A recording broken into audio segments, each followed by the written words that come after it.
Good evening. I'm Charlotte Cummins, Director of Education and Programs. And on behalf of AMOCA's staff and Board of Trustees, it's my pleasure to welcome you to Art into Action, Drawing Awareness to Childhood Lead Poisoning in Wisconsin. A special thank you to Dr. Susan Davidson, who was instrumental in assembling this panel of experts. This event, Art into Action, Drawing Awareness to Childhood Lead Poisoning in Wisconsin, is held in conjunction with Mel Chin, There's Something Happening Here, on view now until July 31st in our main gallery. We are very fortunate to have as our distinguished guest, Mel Chin. In 2005, Hurricane Katrina ravaged New Orleans, Louisiana. Mel Chin visited after the hurricane and learned about the silent story of lead poisoning that had been plaguing the city and the rest of the United States for decades. Hundreds of thousands of children are poisoned each year, with symptoms and consequences affecting them over their lifetime. Recognizing the scale of the problem, Mel Chin initiated a nationwide collaboration called the Fundred Project, which is a tangible and creative means to draw awareness about the dangers of lead poisoning. It also inspires change and it empowers children, communities, and leaders across the country. Since the start of 2022, over 3,000 fundreds have been completed by children in the Madison schools, and fundreds will be distributed by AMOCA's Art Cart to children and families this summer. Mel Chin, a recipient of many awards, received a MacArthur Fellowship in 2019 and was elected into the American Academy of Arts and Letters in 2021. Throughout his career, he has been consistently investigating the capacity for ideas and art to combine and serve as a catalyst for shifting social consciousness and community-based social action. So it is with great pleasure that we welcome Mel Chin to this event. Hello, I'm honored to be part of this today because of the people around me. This project, though I'm the initiator, this project is about all of us. And you certainly can learn more about the Fundred Project at fundred.org. And I think what it's saying right here, it's precisely what it is about. It is not only just about awareness, it is how to represent the value of individuals, especially when they're confronted with something as critical and such a crisis that's ongoing, such as preventable lead poisoning. So I'm just here to be thankful. And I also want to shout out to Source Studio. Source Studio is a 501c3 that organizes, that has maintained this project in these last years. As you know, the collection process, I hope you know, the collection process somewhat almost finished up, and the entire 500,000 individual funded drawings are now being represented in the permanent collection of the Brooklyn Museum. We have an official word that all the drawings, anyone who drew a drawing, can say they are part of the Brooklyn Museum in New York City. And so we're very happy about what the Brooklyn Museum has done, and they will preserve the funded drawings. We have a special relationship with them because they're waiting for the Wisconsin fundreds to be the final ones to be added to the permanent collection. As you know, the whole project was about lead poisoning of children and the impact it has.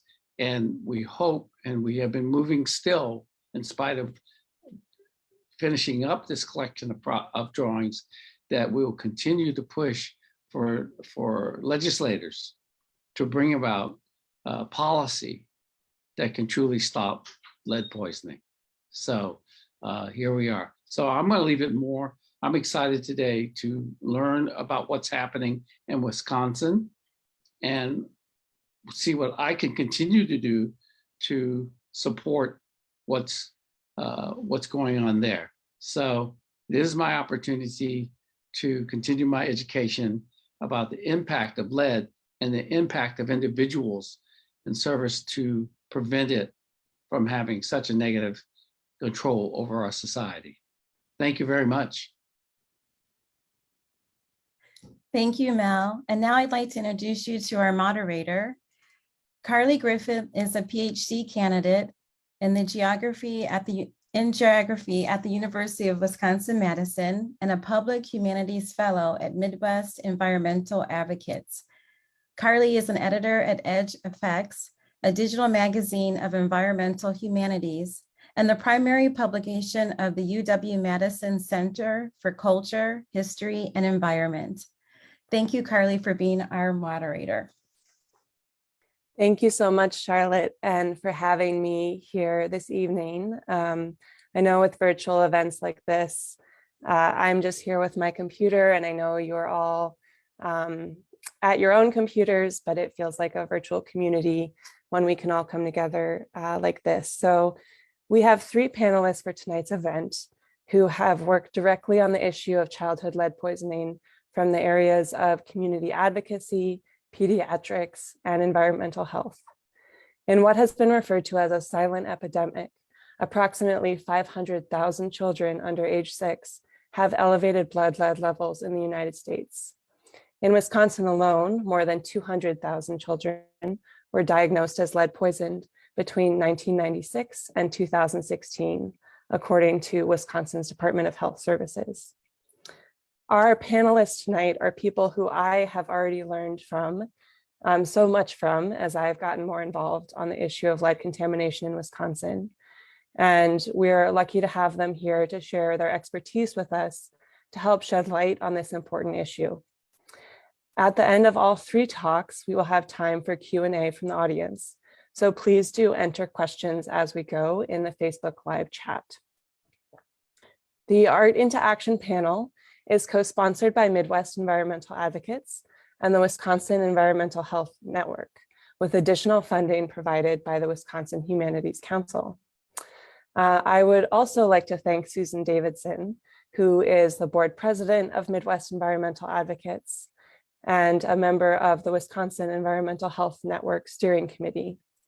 She initiated the idea for this panel, so I would like to thank her for her vision to take the occasion of this important exhibition to have an event about lead contamination right here in Wisconsin.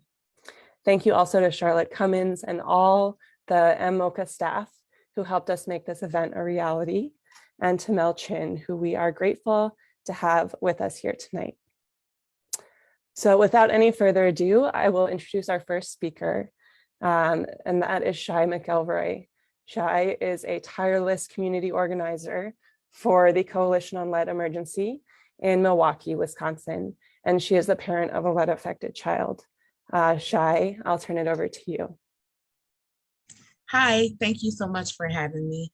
It's an honor for me to be here to really just open up about something so near and dear to my heart and so many other parents' heart in Milwaukee and all across Wisconsin. A little bit about myself. I am a mother of 4. I have a 15-year-old, a 12-year-old, and twin 4-year-olds. And my knowledge of lead poisoning started so early on. I wasn't educated as I am now, but it took an effect on my family very early on. My oldest son is 15 years old now, but when he was a newborn, from the time I brought him home from the hospital, to all the way up into the age of 5, my son was lead poisoned. He was lead poisoned at around between 3 micrograms per deciliter, all the way up to 9.4 micrograms per deciliter. And I didn't know at the time the effects that it would have on his life. I didn't find out that it was something that I should get more educated about and something that he would have to live with for the rest of his life until he was about 5 years old, when I started to actually do something and have a voice behind it for my son. But it was already too late. And that, my story is what a lot of parents go through oh so often. So it's like a repeating cycle, a revolving door of this situation that where we didn't have the resources, or don't have the resources that we need to combat childhood lead poisoning. It's super important. My son deals with the effects of lead poisoning even today at the age of 15 with cognitive and educational delays, hypertension, behavior issues, dyslexia, and so on and so forth. So it's a lot of effects that go into play when a child is lead poisoned at an early age. I didn't know that I was giving my son lead poison when he was in my tummy, so it's a lot that goes into it, and a lot of parents don't realize it. Fast forward to now, my son is a freshman in high school. He's going to the 10th grade next year. But when he was in 8th grade, he looked me in my face and said, "Mom, I've had enough. I can't do it anymore." So I was like, "Well, we worked so hard and I'm so proud. You graduated 8th grade." And my son was like, "I just can't do it anymore. I'm tired. My brain's tired. It's so hard to even get this far." And I just had to remember, you got to keep encouraging him because it's not his fault. He did not do this to himself. He did not ask for this. And it's certainly not anything that we could have done to prevent it. Since how most children are affected by lead poisoning from the paint, the lead paint, the water, and the soil. And our community is not educated enough. I say all the time that lead poison is not a poverty problem. It's everyone's problem. Though the most affected zip codes lie with the Black community or Latino community and people of poverty, it is not just our problem. It is everyone's problem. So it's something that I always preach to people that we need to band together to erase. We're talking about our future. Children are our future. They are the ones that we are going to look to take care of us. And if we wipe out that generation with lead poison, all over Wisconsin, this is an issue. So if we wipe off that generation with lead poison, then who's going to be there to carry the baton and keep things going? I talk to parents every day on a day-to-day basis. By the way, this is what drew me to Coalition on Lead Emergency. It was an opportunity for me to tell my story and to tell my son's story and to let my son tell his story. He's super involved and loves talking to other children about lead poison and teaching them. And I talked to the parents, and this is what drew me to this work, because I for the life of me, do not want any more children or families to go through what me and my son had to go through. I want them to know what they can do, know how to prevent it, know how to educate themselves and educate their children, and to be better prepared for what's to come. So through this work, I talk to parents on a day-to-day basis and equip them with things like a lead safe home kit, which encompass water pitchers so they're not drinking the water out of their faucets, because a lot of the lead laterals that are leading to the house contains lead water. Talking to them about how to clean up chip paint off the windowsill and how to wash their children's hands, make sure their children are washing their hands, taking their shoes off so they're not tracking lead-based soil inside of the home. These are all things that we as parents can do to prevent it. But outside of that, our problem doesn't stop there, because there's a lot of, unfortunately, and I hate to say this, but there's a lot of politics that go into this. There's a lot of laws that need to be changed to hold landlords accountable for lead abating homes, so that it's not, again, a revolving door where people are cycling in and out of homes that have lead poison and lead dangers and lead hazards inside of them, and nothing is being done about this. So I want to back up for a second, because I work very hard with this organization, and the parents just don't know. The communities just don't know. And that's the problem. So on our end, that's the part that I'm fixing. That's the part that I'm working to fix. And I train other parents to go out and work and fix that portion and that piece. because we can't ask for help if we can't help ourselves. And so I urge people to spread the word, and I talk to people constantly, and it's working because just this past weekend, 2 weekends ago, I actually trained 15 parents to go out and talk to other parents. And over the last week, those parents have done so, because this weekend on Sunday, we're going to have Sunday, May 22nd, we're going to be having a lead awareness block party and resource fair where the parents have went out and talked to families, and it's going to be at 1720 West Locust Street. Again, that's 1720 West Locust Street, from 12:30 to 3 o'clock this Sunday. And we're going to have folks come out, families, as many families as possible come out. And we're going to educate them so they can start to educate people. And we're going to start a new domino effect. We're going to start a domino effect of lead awareness in our community, so that when we're talking to elected officials and we're at joint finance committee meetings, we have parents there ready to tell their story, ready to voice their opinion, and ready to stand up and fight for our children, fight for everyone's children, so that we can stop the poisoning of our children with lead. It's so many years that has gone by where this is still an issue. And with COVID and children being at home and virtual, it's more of an issue now than it has ever been. There's more children not being tested than it has ever been. There's higher lead levels than it has ever been. So to make someone aware of that, I don't want to make the community mad. I want to move us to action. I want us to start finding out what foods can we feed our children that can absorb the lead.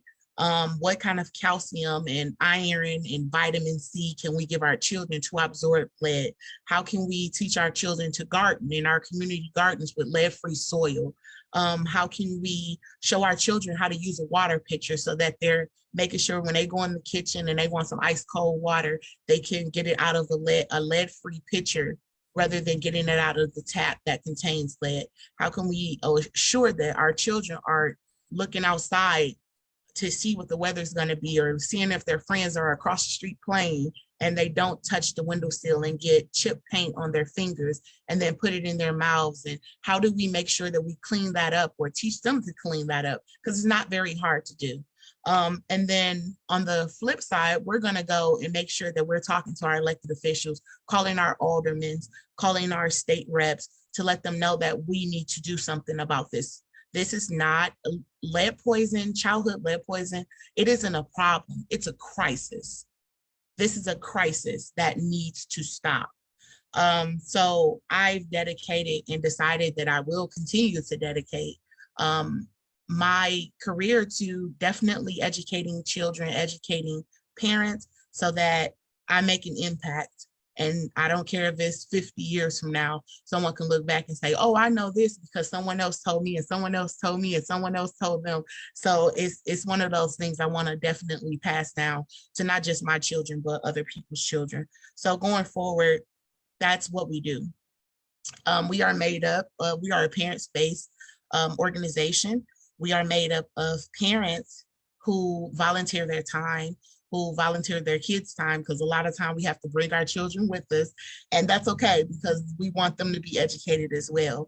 But we volunteer our time to go out and canvas and talk to folks and train each other and educate each other and just be that support system for each other. So outside of Coalition on Lead Emergency, we have something called Codes Parent Lead, and that's where all of us parents come together, because sometimes dealing with the lead poison child, it's not as easy as you may think it is. Some days you have your days, and as parents, we all have our days where we're like, okay, I'm a little stressed out.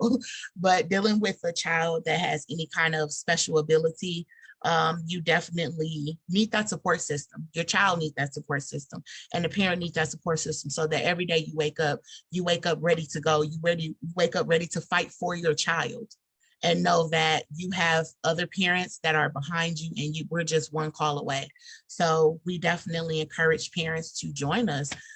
Even if it's I myself, being the only organizer with Coalition on Lead Emergency, I myself have to call one of the other parents sometimes, like, okay, look, I got a teenager, so how do you deal with them? they're doing this or they're doing that. So it's okay. And I refer back to something I used to always hear my grandma say, it takes a village. And it definitely does take a village. So with that being said, I would love if you could join us. Anyone out there who wants to join us in Milwaukee or Wisconsin, drive up, whatever the case may be, we would love for you to come. We're going to have resources, every resource that you can think of, from applications to get your house lead abated, all the way up to a lead safe home kit, which entails having the supplies to clean up that chip paint, the supplies to make sure that your children aren't then touching that chip paint, and to clean up the chip paint or dust, lead dust on the surfaces. And we'll also have a water pitcher inside of that kit and some refill filters, so we can make sure that you're not drinking the water out of the faucet. So we'll have those resources. The health department will be there on site.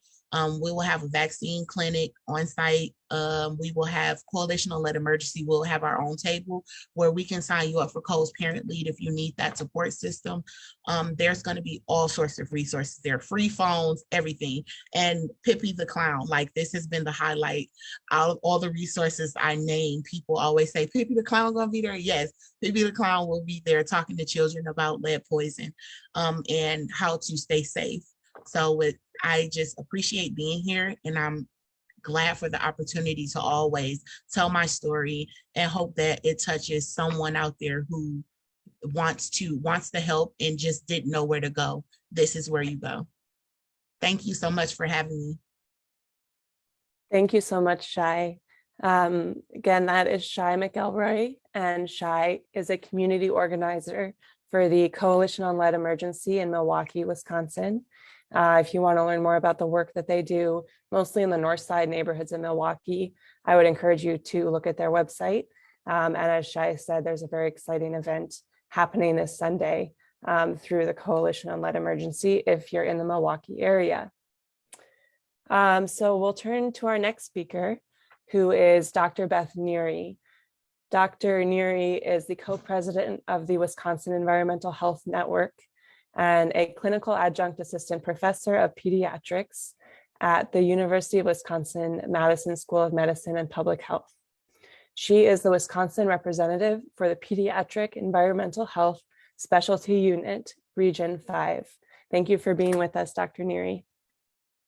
Thank you for inviting me. And Shai, when you tell your story, you just motivate me so much to go up to the Capitol and testify on these bills. So thank you for what you're doing for your community, and you just inspire me so much. So I'm going to talk today about the health impacts of lead. So first I'm going to share my screen here and let me know if this is working okay. But can you see that okay? Yes, we can. Okay, great. Okay.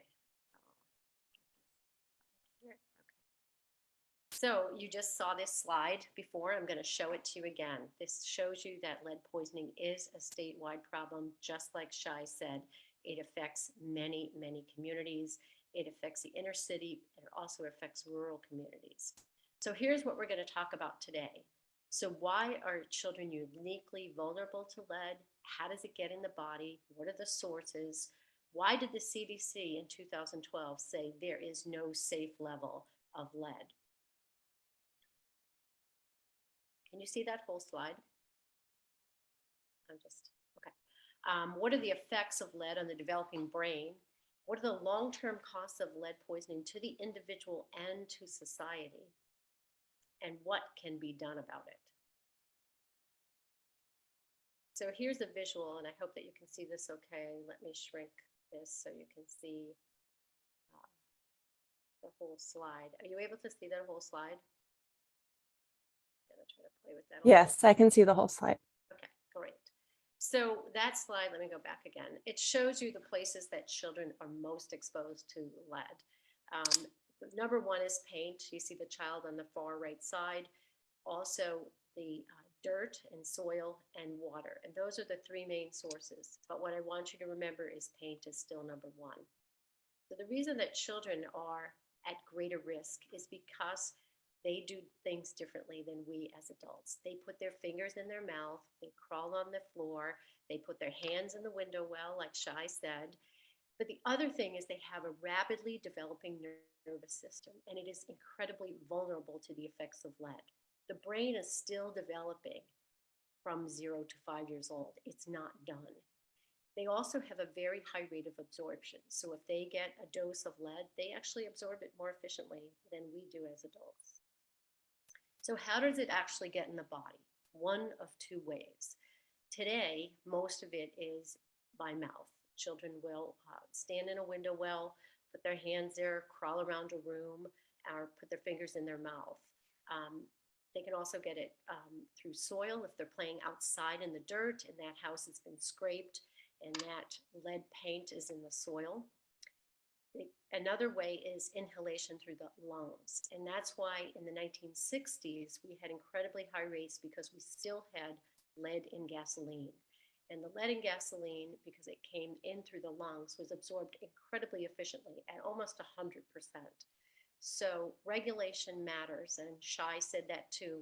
Policy makes a big difference. So in the 70s, when we took lead out of gasoline, we had a dramatic effect on the lead levels of all children in the United States. Some of that lead that was in the gasoline still exists in the soil. So that's one thing, that we don't have that exposure, which is great, but we still have the problem with the lead in the paint. I want you to know that it's not absorbed through the skin. And one other thing I want to tell you is that lead was taken out of commercial airline fuel, but it still exists in some private planes. So some small private airports can still expose children to lead if they live near these airports. So it isn't always the home. That's a minor exposure. So paint is still number one. Don't forget that. And here's the reason. So when we took the lead out of residential paint in 1978, you can see here that homes built after 1978 really are not problematic. But we have a stock of homes in this country that is pre-1978. My own home is 1926. So the problem with it is that the paint needs to be kept in good repair. The windows need to be kept in good repair. And many times the windows just simply need to be replaced. How much lead does it take to actually poison a child? If I took a sugar packet and filled it with lead dust instead of sugar, and I shook it around a bedroom, and then I had a 10-month-old child crawl around that room, that would be enough for that child to be lead poisoned. So it's not very much. And it doesn't have to be chips. It can be this lead fine dust that you might not even know is in your home. So this is a major source, the lead in the window wells, because the window going up and down scrapes a little bit. It gets here in the window, and children stand there, put their fingers in it, put their fingers in their mouth, and children are always putting their fingers in their mouth. So that's part of the problem. The second issue, and Shai mentioned this too, is the lead in pipes, and I'll walk you through how that happens. So there's something called the lead service line. So if you look at the red car, underneath the red car is the water main, and that's what goes down the middle of your street. Well, the water main does not have lead in the pipe. And the water that left the municipal water supply is lead free. It's this little gooseneck that goes under the sidewalk, under the green grass, and into your house that's called the lead service line. And many of those in Wisconsin and across the country were made out of lead. And that's where it picks up the majority of the lead. Sometimes you can have it in the solder, but there's regulations that have taken it out of there. That is the major source for water. So here's a slide of what's happening in Wisconsin. So here's lead levels in drinking water across Wisconsin.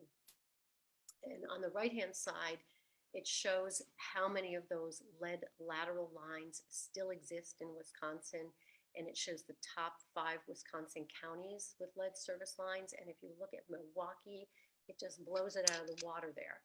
There's 70,000 lead service lines in Milwaukee that need to be replaced. Now, public policy is so critical to public health. Madison actually replaced all of their lead pipes back in like 1999, 2000. And in 2018, we finally got some legislation that took the first step to replace those lead service lines because, as Shai says, it gets very political. Let me go back here. Sorry. I'm advancing and going the wrong way. Okay. It gets very political. Who's going to pay for it? And go back here. So go back to this lead service line. Half of it's owned by the city and then half of it's owned by a private person. So that was the holdup in this legislation. And I'm proud to say that I actually went to the Capitol and testified in support of this bill to inform our legislators just how important this is for a child's health. And in Green Bay, 2 years ago, they actually removed their last lead service line. And it's my understanding that Milwaukee is going to get some money in this new infrastructure bill, which I am thrilled to hear because Milwaukee really needs to get that. There are some minor sources of lead exposure that I'll just inform you about. There's some herbal and traditional medicines. There's imported cosmetics. Sometimes some spices and foods from other countries can have lead in it. Another area is jewelry and toys. Now, we do have a Consumer Product Safety Commission that regulates this, but you still have to be careful if you're buying some things at a dollar store or something. Somebody might have some old toys at Goodwill or something, so just be careful about that. Other lead sources are adult occupations. For example, if a parent works in a battery manufacturing site or an artist that's using paint that might have lead or cadmium in them, someone who has lead glazed ceramics, somebody who works and shoots and uses lead shot. So you have to worry about somebody bringing that home to the child too. So we need to kind of talk about all those things. And then I read this article that 400 lipsticks were found to contain lead. So it's a good idea to keep kids away from cosmetics sometimes. So let's talk about a little bit of once you are exposed to the lead and now the child has gotten it in their body, what happens? So I told you inhalation is one way, breathing it in. That's minimized. Now it comes through the mouth. And then the lead gets attached to the red blood cell and it goes to every organ in the body. And it is toxic to every organ in the body, but I'm going to really focus on the brain because that's the biggest impact on children. The other thing about lead is once in the body, really a lot of it doesn't come out. Mainly it is stored in the bones and in the teeth, and that's a problem. So here's what's going on in a brain to help you visualize and understand the impact of a child, how it affects a child. So on the far left, those are all pictures of neurons, brain cells. And the newborn they're not born with all their brain cells. So they have a few there. But by the time they're 3 months old, look at all that growth in the brain cells. And then look at the 2-year-old. Look at how that intricate web of brain cells and connections is happening. Now, think about a child being exposed to lead during that time period. And that's where the damage happens because that brain is really developing. So this is what we've learned, and this is why the CDC says there is no safe blood level for children. We now know that very low levels of lead affect the brain. It results in learning disabilities, IQ problems, behavioral problems, attention deficit. It can affect speech and hearing. And you heard that from Shai on a personal level. I'm giving you the facts, but she told you about her child. I mean, this is real life impacts. This is the long-term effect of lead on the brain. Decreased academic achievement, lower 4th grade math and reading scores, decreased high school graduation rates. It can actually be linked to incarceration rates and decreased lifetime earnings for the individual.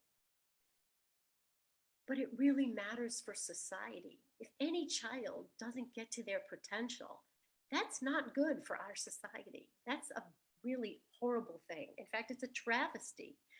So when I go up to the Capitol, I talk about this, and sometimes they are a little too focused on money. And I say, okay, you want to talk about money? I'll talk about money.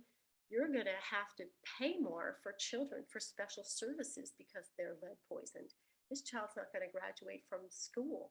They're not going to earn as much. They're not going to pay you enough taxes in the long run. So that's the approach I sometimes take for people who are so focused on money. And I don't know if it works or not.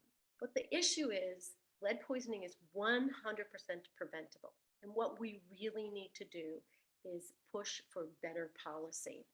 And I want to tell you about one article I just read recently in the New York Times.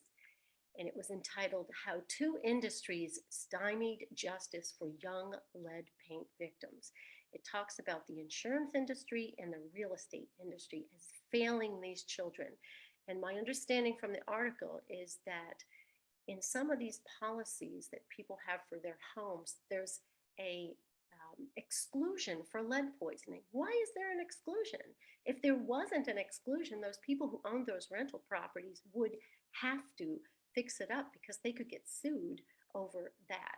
So I think we need to work on this on so many levels, but we really need to emphasize policy and changes because that makes it better for everyone. So thank you very much. Thank you so much, Dr. Neary. I mean, I think that, as you said, the way to hear the ways that we can hear these facts that you've given us mirrored in the story that Shai told us to open with is a really powerful together. These two presentations have spoken very powerfully to each other already. And we have already started to get some great questions in the chat. So I know we'll have a rich discussion when we get to Q&A shortly. So I would now like to introduce our third speaker for the night, and that is Marjorie Coons. Marjorie is the program director for the Wisconsin Childhood Lead Poisoning Prevention Program in the Bureau of Environmental and Occupational Health in the Wisconsin Division of Public Health. So we've heard from the perspective of a community organizer and a pediatrician, and we'll now hear from someone who works in Wisconsin Public Health. So I'll hand it over to you, Marjorie. Thank you very much for that introduction. And can you see my slides? Yes, I can see your slides. Okay. Thank you. So I'm very appreciative to be a part of this event tonight. I will echo Shai what Dr. Neary said. I'm just so motivated by hearing your story and all the great work that you're doing. I've been in my position for over 20 years, and I feel like I've had the best career that I could have. It's been such a great opportunity to work on such a critical public health issue. So I'm going to start by showing some of the data that we collect and that we analyze to provide kind of a high-level overview of what we track and what we're finding, and then I'll describe the various programs that we have to address lead poisoning and how we're moving towards a more comprehensive approach and some of the priorities that we have moving forward. Whoops, sorry about that. So you've seen this slide on the left already. I mean, the map on the left already. I don't have to go over that. The map on the right shows you lead poisoning prevalence rates throughout the state by county in 2019, and to show you some of the areas that have been most impacted. In 2019 alone, there were 3,111 children identified with lead poisoning under the age of 6. And this represents 3.7% of the children tested that year. This slide shows the number of kids poisoned by year since 2001. And the teal bars show children with blood lead levels of 10 or more, and the rates were going down quite well, I guess. But then in 2012, CDC lowered the level. They established a new blood lead reference value for children of 5 micrograms per deciliter or more, and that caused the huge spike in numbers of kids that were considered to be lead poisoned and in need of both public health interventions and medical follow-up. Late last year, CDC lowered this level to 3.5 micrograms per deciliter. So moving forward in 2022, we'll see a dramatic increase again in the number of poisoned children. So in comparison, in 2019, I said there were about 3,100 children poisoned at a level of 5 or more. That same year, there were over 7,000 children with a blood lead level of 3.5 or more, and that's 130% increase. We know that there are, children are not equally affected. As Shai mentioned, children of color tend to have higher rates of lead poisoning. So for example, in 2021, Black children represented 17.2% of children tested, but 39.2% of children poisoned. In comparison, white children were 42% of children tested, but only 27.4% of children poisoned. A closer look at the data shows that the disparity, the rates are coming down overall among all groups, but the disparities continue, with Black children having the largest disparity. Compared to white children who were tested in 2021, Black children had 3 times greater odds of being lead poisoned. Family income is also a very significant risk factor for lead exposure. We use Medicaid enrollment as a proxy for family income when we look at the data for low income. And last year, 80% of Wisconsin children who were lead poisoned were enrolled in Medicaid. So compared to their counterparts who are not enrolled in Medicaid, they had a 3.4 times greater odds of being lead poisoned. So why do we have these disparities? Well, we've already talked about, the lead paint in our older homes. In Wisconsin, we have an estimated 350,000 homes with lead paint hazards. So we have an awful lot of homes that we need to get to. Both nationally and in Wisconsin, children who live in impoverished communities are known to have the highest prevalence of elevated blood lead levels because not all families have access to safe and affordable housing. Age of housing is also a risk factor, as Beth mentioned. This map shows the city of Fond du Lac. The darkest brown areas show census tracts with the highest percentage of pre-1950 housing, and the red dots show the locations of lead poisoned children. So you can see that the red dots really cluster in those areas of oldest housing. So the COVID-19 pandemic had a pretty significant impact on our efforts. Not only were children spending significantly more time at home, potentially increasing their exposure to lead hazards, but also, to make matters worse, COVID had an immediate and ongoing negative impact on our blood lead testing rates among children. So looking at this graph, the blue line shows the average number of children tested per week in the years 2017 to 2019 combined, and the orange line shows testing numbers in 2020. So you can see that at the start of the pandemic, and especially when the Safer at Home order was implemented, our testing rates plummeted. And it recovered some, so that by the end of the year, we were seeing more children poisoned, but we were still significantly lower than pre-pandemic levels. Overall, Wisconsin saw a 22% decrease in blood lead testing in 2020 in comparison to 2019. And unfortunately, the children who saw the largest decreases were children of color and those enrolled in Medicaid. And these are the same children who experienced the highest rate of lead poisoning. Then adding this green line shows the testing numbers in 2021. So you can see that testing seemed to be a bit higher and then plummeted again in late summer and early fall when there was a recall on lead test kits for the LeadCare 2 instrument, which is an instrument that many clinics use to do blood lead testing right there in the clinic. So without that instrument or the test kits available, there was a lot less testing going on. The good news is that in 2022, shown by the purple line, our numbers seem to be going up.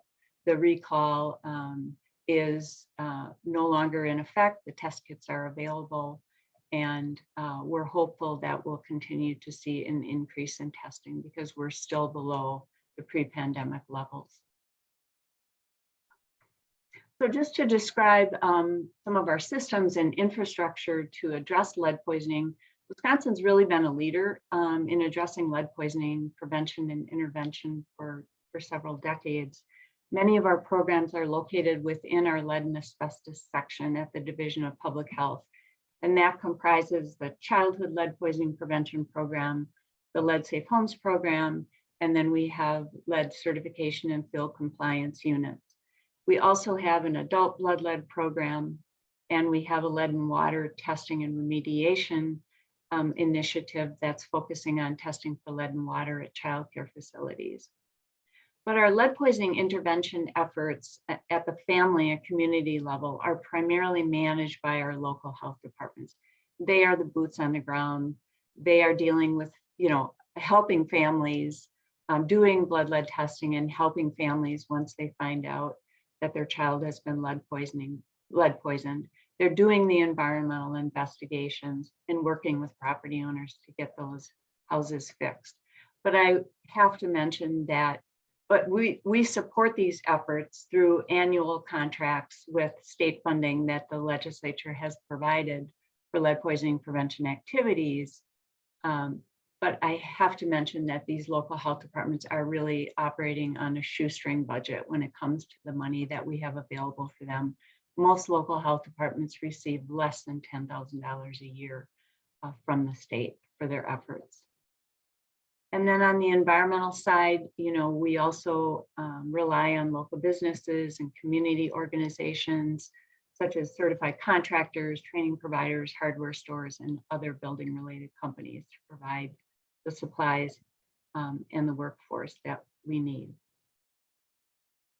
So the Lead Safe Homes program, I want to talk about it a little bit more because this is a very exciting program that's fairly new. It was just implemented 2 years ago and is still growing very much. It's through a collaboration with our Division of Medicaid Services. We've been able to secure CHIP funding, that's the Children's Health Insurance Program, or known as Medicaid or Badger Care in Wisconsin, funding from them to actually work on homes. So we use this money, we have millions of dollars available to us now for the first time ever in my career in this program to fund lead paint abatement in older homes occupied by low-income families. The program also supports local partnerships, working with local health and local housing agencies and to improve the older housing stock and administer this program at the local level. The program is also working to grow the workforce in the lead disciplines. So sometimes one of the hardest things that we have is once we identify lead hazards in older homes is we don't have sufficient contractor capacity to do the work. So we're working to train more contractors in lead abatement, and the program can pay for that training. And then I mentioned the lead and water testing and remediation initiative. This is a program funded by the EPA, and we're focusing on early child care centers and early Head Start programs. We're partnering with local health departments again and the Department of Children and Families. And what we're doing is we're going into these centers and these Head Start facilities and testing all of the functioning water outlets for lead. And then if there's any high lead and water findings, we're replacing faucets and posting non-potable water signage as needed. Another very important thing that happened is in July of 2019, Governor Evers issued Executive Order number 36, which really marked his commitment to eliminating childhood lead poisoning in Wisconsin. And the overarching goal of the executive order is to coordinate policy and budget initiatives across state agencies with the goal of creating this more comprehensive agenda for Wisconsin. to reduce lead poisoning and increase lead hazard abatement efforts. From this initiative, the interagency network on lead has now been formed and includes 19 state agencies and offices that are working together. They're early on in their efforts, but they're working on policies and funding streams and workforce development. And they're doing a lot of great work already, bringing together all of the state agencies. Some of our priorities going forward, again, I mentioned the decrease in blood lead testing. We really need to ramp up these efforts. We're doing a lot of outreach to healthcare providers, working with the Medicaid health plans. We're providing data to the providers on their testing rates to show where they have improvement. We're also working across programs such as the WIC program and the immunization program on some cross-program communications. Lead abatement is, again, a very big effort of our program. We're very excited by the potential of the Lead Safe Homes program and this new funding. We're also broadening, working with other environmental health programs in our division to focus on combining our efforts and looking at other health hazards in homes, such as radon and asthma triggers. And then partnerships. I just can't overstate the importance of our partnerships. We're always working to identify and connect with new partners, strengthen our existing partnerships to support our lead poisoning prevention and intervention efforts. It's a very complex issue that requires many, many strategies to be implemented. But on the other hand, it's also a pretty straightforward issue. And we know how children get exposed to lead, and we know how to prevent it. Yes, it takes a lot of political will, takes a lot of time, a lot of resources, working with a lot of stakeholders. But as Beth said, we must remember that lead poisoning is 100% preventable, and we can eliminate lead poisoning in Wisconsin if we all work together. So thank you very much.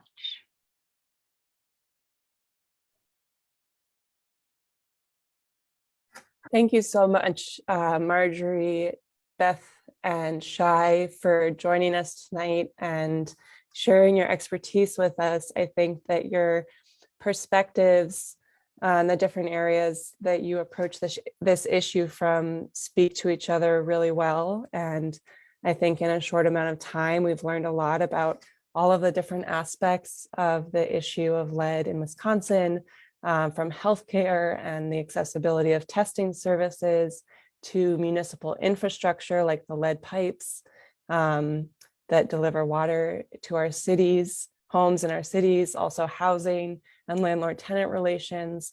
So thank you for such wonderful presentations that made all of these interconnected aspects of the issue clear.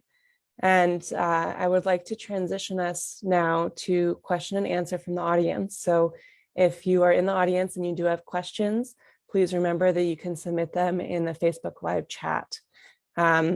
We do have some questions that have come in already. The first one is actually one I can answer. So the address for the event in Milwaukee on Sunday that Shai spoke about is 1720 West Locust Street in Milwaukee. And that event is from 12:30 to 3. I believe there might be a flyer in the Facebook chat for you to see about the event. But our next question here is how does lead testing actually work? So does a child need to see a physician for a lead test, and how does the test work? So Beth, that one might be for you. Okay. So typically in Wisconsin, we do what's called, we screen before we test. We don't have what's called universal testing. So some states, they test all children. But in Wisconsin, we test typically at age 1 and 2. If they, in the 5 screening questions, they answer yes to one of those questions. And I could have a slide and put that up, but I forgot to do that. So it's often done in a doctor's office, but it can also be done at public health And I think Marjorie can answer more sites that it can be done. And it's free. I mean, if your child is age 1 or 2, it meets the criteria, then it's done for free. I'll let Marjorie, can you come on for this for a second? Yeah. As Beth mentioned, the test can be done at public health. One of the biggest issues we've had now with the COVID pandemic is that WIC clinics had been doing a lot of testing. So of the Medicaid children who are tested, WIC tested about 40% of those children. And now during the pandemic, WIC is providing mostly virtual services. So children aren't showing up in the WIC clinic to be tested. So we're messaging this out to healthcare providers because some of them have been really relying on WIC to test their children, and they can no longer do that. We don't know, as long as the federal public health emergency is in place, WIC will continue to be virtual for the most part. And we're not sure that they will be back fully in person after that. There's a possibility that the virtual services may even continue past the pandemic. And as a reminder, there will also be lead testing available at the Coalition on Lead Emergency event this Sunday in Milwaukee. So the next question that I have here is, I seriously worry about this in my home by windows. Does anyone know if there is free testing in Madison? That might be for you, Marjorie, testing for lead hazards, access to testing for lead hazards. I would call the health department because they have been very proactive. They have been going out before a child is poisoned. So I would contact the health department, and their services would be free. So if you hire someone, obviously you'll have to pay, but I would start first by contacting the health department. And if you go on their website, you should be able to find how to get to the lead program within their environmental health division. And then if that person is concerned about the lead, like in the window wells, you can go on some sites and find out how to clean them properly so that you can minimize the lead in the window well while you're waiting for all these things to happen. So I would do that too. Right. Good point. And our website has a lot of information. If you Google Lead Safe Wisconsin, you'll come to our website. It encompasses all of our programs, and there's quite a lot of information for homeowners and families there. And then you can always contact our program as well, and the contact information is there. Great, thank you both. Okay, another question here. How can parents recognize the signs of lead poisoning in their child? Okay, I failed to say something. There won't be any signs right away. It's a silent disease in a 1-year-old and a 2-year-old. And as Shai explained to you, she didn't really notice it in her son until he was like 5 years old. So that's why it's so important for us to test our patients to make sure that we identify it while it's in its silent state, and then we can go into the home and make a difference and do something about it. And I would just add to that, Beth mentioned that in Wisconsin, we have universal testing. So of all children, recommendations for universal testing, other than Medicaid children, they're required to be tested, and still many of them are not. But there's also universal testing recommendations in the city of Milwaukee and city of Madison, Racine, I'm sorry. Otherwise, like Beth said, it's targeted testing, and most of that is done at 1 and 2 years of age. But a lot of children miss those tests too. So it's important to catch them between the ages of 3 to 5, especially if they've never been tested before. Because we do find that some children even are low at 1 and 2, and then at 3 or 4, they have their first elevated test. And I just want to add really quickly that a lot of parents, I talk to parents like literally every single day, and new parents, expecting parents, and parents of teenagers. And one of the things that I find commonly is that they don't know that they're supposed to demand tests from their doctor. A lot of parents think that they work for the doctor instead of the doctor working for them. So I like to make that very clear to parents that when you take your child in for a well childness check, you should be asking them to test your child. And if they refuse to test your child, you should probably find a new provider. Good point, Shai. That's very good. Well said. So I have a question here that gets to spaces beyond the home itself. So are daycares and schools required to test their water or check for lead paint in Wisconsin? Licensed child care centers cannot have chipping or peeling paint. It's one of the things that the licensing specialists look for when they're licensing a new child care center or renewing a license for a child care center. I think the only required water testing is for centers that are on well water. Is that, do you know, Beth, do you have anything to add to that? Yeah, there was a bill a few years ago that came up that wanted to mandate the testing of water in daycare centers, and it didn't pass. So I don't think we have the regulation. It'd be nice to get that back again.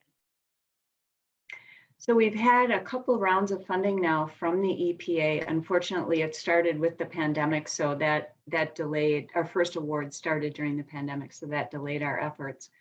But we're really excited about this. It's a totally free and voluntary program, but because we have this partnership with the Department of Children and Families, we can not only go in and sample the water, but DCF provides the money to actually replace the fixtures, so to do the remediation. So it's a win-win for the child cares and for us. We're really excited about this program. What are the terms of eligibility for participation in the Lead Safe Homes program that has just wonderfully gotten an influx of money? Oh, that is a really good question. There has to be a Medicaid eligible, well, a home has to be built before 1978. I don't manage that program, so I don't want to misspeak here. But the home has to be built before 1978. It can be rental or owner occupied.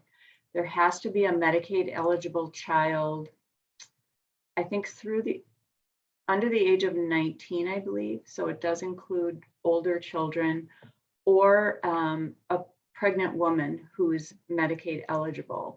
I think the owner has to have homeowners insurance. They have to be up to date on their taxes, property taxes, or have a tax plan in place. And I feel like I'm missing one thing, but that's primarily it. So, yeah.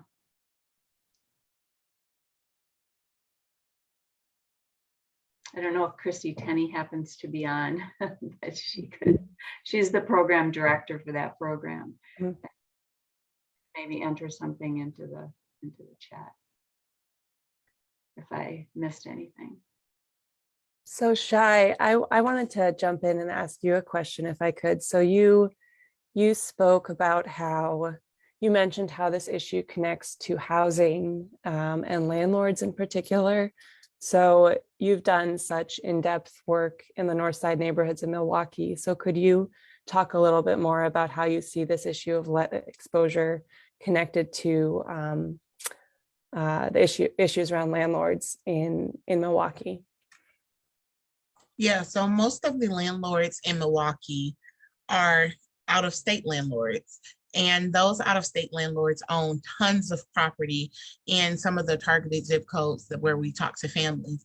And so the issue that we see with that is that they're out of town. So when you get fines for your property having chip paint, that's been going on forever and ever, or tenants that are complaining about their children being sick and contracting lead poison inside of these properties. Nothing is being done. They receive a small fee, a small placard or a small fine, and they don't pay it because they have so many properties. They're making millions of dollars.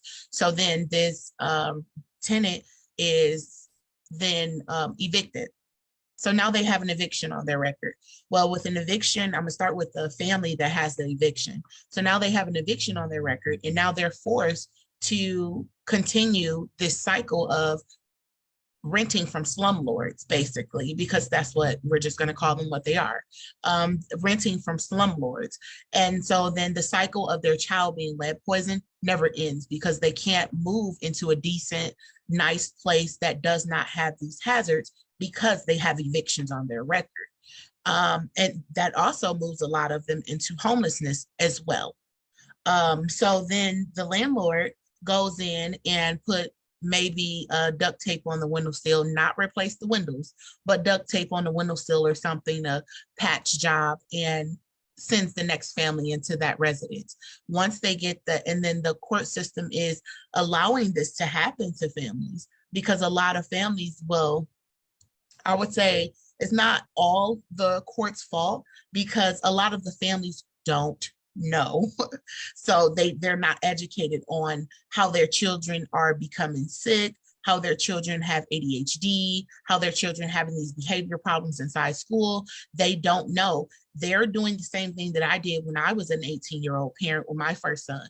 I go to WIC, they tell me that my son has high lead levels, and I say, oh, I'll give him orange juice, he'll be okay. And they go home and that's it. So the paperwork and the track record is not set for these families. So basically they're set up to fail. And you look up 18 years later and that child is in juvenile detention, prison, drop out of high school. And it all originated from this child living in this slumlords housing because no one cared. Thank you, Shai. I think the connections with housing and landlord-tenant relations are important to not lose sight of with this issue. And so thank you for your explanation of that. There's also a link to a story map that was just put in the Facebook live chat, which is about the ways this issue, specifically in these targeted zip codes that Shai mentioned in Milwaukee, how lead exposure overlaps with other issues around housing, historical redlining, eviction filing rates, that kind of thing. So if you're interested to learn more, I would encourage you to look at that link or at the New York Times article that Beth mentioned earlier on the real estate industry. So I have a question here, and this may be our last question for the evening, that brings us back to Mel Chin, who opened the event with us. So Mel, have you maintained engagement with the families impacted by lead in your initial project in New Orleans? Okay, well, we may have lost Mel. So I think what I want to do to go ahead and close the event for tonight is to once again thank our excellent panel of speakers for sharing your expertise with us tonight. And as a final question to each of you, what is sort of your key take-home message for listeners who've joined us for this event? Perhaps beginning with Shai.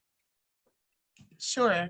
So my take-home message would definitely be to get your children tested, keep them close to you because they are our future. And if we don't protect our children, who will? We need to stand up. We need to have a voice, and we need to let our voice be heard because this is something that is broken and it's going to continue to be broken if we don't make change and have our children prioritize our children first. And yeah, come to the event. I would love to meet some of the viewers, other parents, so that we can have deeper conversations and carry out our message. I'm trying to get on. Can anyone hear me? Yes, I can hear you, Mel. I just want to say I do stay in contact with those families. And we brought families from Grand Rapids, New Orleans, from Flint to meet legislators all the way from Nancy Pelosi to their local legislators. And we do stay in contact because we care about them no matter what. And we educate that aspect of bringing their voice to the Fundreds to their legislators. So I just got to get more educated on how to work the Zoom buttons but I want to say finally that this has been an incredible panel, and the information and the heart and what has been conveyed is powerful motivation for me to think that I'm not done yet. And the Fundred Project is not done in this way. So we will continue to represent the value of people who decide to do those Fundreds. So thank you very much. Hi there, and I just want to thank everybody for coming tonight, and a special thank you to Mel for this fabulous opportunity to learn more about your work and your advocacy. Thank you to Carly, our moderator, and to our panelists, Shai, Marjorie, and Beth Neary. It's your insightful research and your experiences that you have highlighted this critical health topic and identified actions that we can take for our protection and ways that we can eliminate lead poisoning. I also want to remind you that this panel discussion has been recorded and will be uploaded to our website at amoca.org. Please look for it and share it with your family and friends. I also want to say thank you to our members, supporters, community partners, and corporate sponsors. Please visit AMOCA soon and often, and have a great night.